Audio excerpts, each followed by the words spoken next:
अथ नवमोऽध्यायः। श्रीभगवानुवाच इदं तु ते गुह्यतमं प्रवक्ष्याम्यनसूयवे ज्ञानं विज्ञानसहितं यज्ञात्वा मोक्ष्यसे शुभात्। राजविद्या राजगुह्यम् पवित्रमिदमुत्तमम् प्रत्यक्षावगमं धर्म्यं सुसुखं कर्तुमव्ययम्। अश्रद्धधानाः पुरुषाः धर्मस्यास्य परन्तप अप्राप्य मां निवर्तन्ते मृत्युसंसारवर्त्मनि। मया ततमिदं सर्वं जगदव्यक्तमूर्तिना मत्स्थानि सर्वभूतानि न चाहं तेष्वस्थितः न च मत्स्थानि भूतानि पश्य मे योगमैश्वरम्। भूतभृन्न च भूतस्थः ममात्मा भूतभावनः। यथाकाशस्थितो नित्यं वायुः सर्वत्र गोमहान् तथा सर्वाणि भूतानि मत्स्थानीत्युपधारय। सर्वभूतानि कौन्तेय प्रकृतिं यान्ति मामिकाम् कल्पक्षये पुनस्तानि कल्पादौ विसृजाम्यहम्। प्रकृतिं स्वामवष्टभ्य विसृजामि पुनः पुनः भूतग्राममिमं कृत्स्नम् अवशं प्रकृतेर्वशात्। न च महान्तानि कर्माणि निबध्नन्ति धनञ्जय उदासीनवदासीनम् असक्तं तेषु कर्मसु। मयाध्यक्षेण प्रकृतिः सूयते सचराचरम् हेतुनानेन कौन्तेय जगद्विपरिवर्तते। अवजानन्ति मां मूढाः मानुषीं तनुमाश्रितम् परं भावमजानन्तः मम भूतमहेश्वरम्। मोघाशामोघकर्माणः मोघज्ञानाविचेतसः राक्षसीमासुरीं चैव प्रकृतिं मोहिनीं श्रिताः। महात्मानस्तु मां पार्थ दैवीं प्रकृतिमाश्रिताः भजन्त्यनन्यमनसः ज्ञात्वा भूतादिमव्ययम्।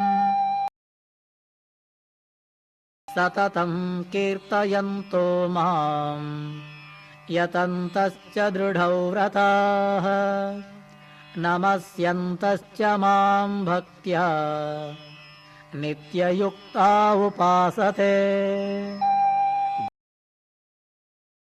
ज्ञानयज्ञेन चाप्यन्ये यजन्तो मामुपासते एकत्वेन पृथक्त्वेन बहुधा विश्वतो मुखम्। अहं क्रतुरहं यज्ञः स्वधाहमहमौषधम् मन्त्रोऽहमहमेवाज्यम् अहमग्निरहं हुतम्। पिताहमस्य जगतः माता धाता पितामहः वेद्यं पवित्रमोङ्कारः ऋक्सामयजुरेव च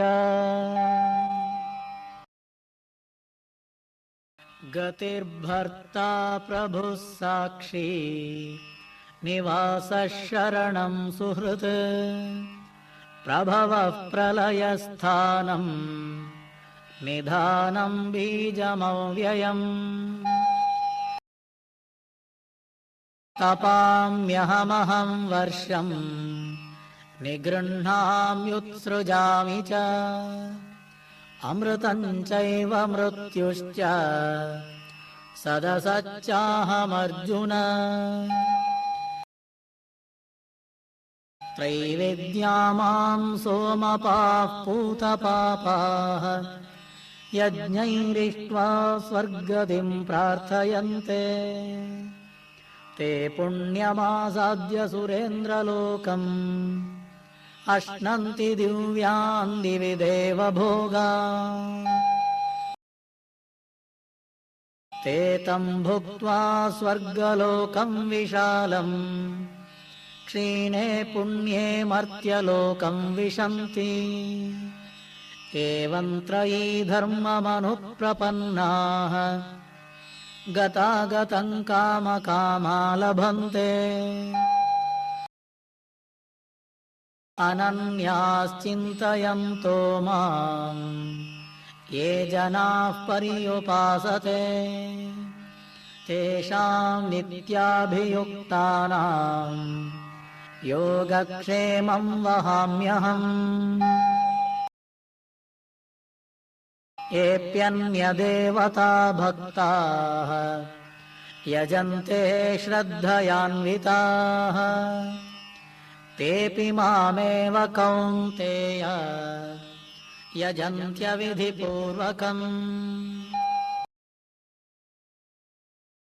अहं हि सर्वयज्ञानां भोक्ता च प्रभुरेव च न तु मामभिजानन्ति तत्त्वेनातश्च्यवन्ति ते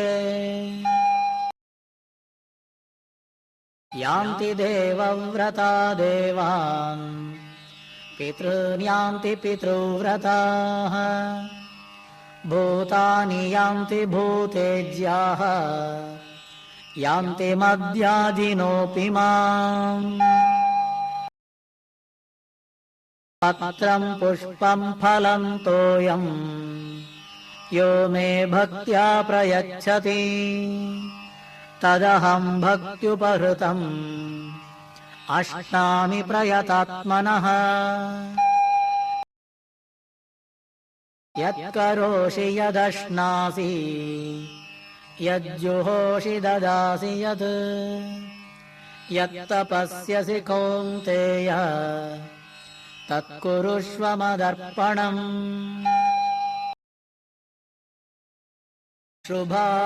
शुभाशुभफलैरेवम् मोक्ष्यसे कर्मबन्धनैः सन्न्यासयोगयुक्तात्मा विमुक्तो मामुपैष्यसि समोऽहं सर्वभूतेषु न मे द्वेषोऽस्ति न प्रियः ये भजन्ति तु मां भक्त्या मयि ते तेषु चाप्यहम् अपि चेत् सुदुराचारः भजते मामनन्यभाग् साधुरेव समन्तव्यः सम्यग्व्यवसितो हि सः क्षिप्रं भवति धर्मात्मा शश्वच्छान्तिं निगच्छति कौन्तेय प्रतिजानीहि न मे भक्तः प्रणश्यति मां हि पार्थव्यपाश्रित्य येऽपि स्युः पापयोनयः स्त्रियो वैश्यास्तथा शूद्राः तेऽपि यान्ति परां गतिम् किं पुनर्ब्राह्मणाः पुण्याः भक्ता राजर्षयस्तथा अनित्यमसुखं लोकम् इमं प्राप्य भजस्व माम् मन्मना भव मद्भक्तः मद्याजी मां नमस्कुरु मामे वैष्यसि युक्त्वैवम् आत्मानं मत्परायणः ॐ तत्सदिति श्रीमद्भगवद्गीतासु उपनिषत्सु ब्रह्मविद्यायां योगशास्त्रे श्रीकृष्णार्जुनसंवादे राजविद्या राजगुह्ययोगो नाम 9मोऽध्यायः।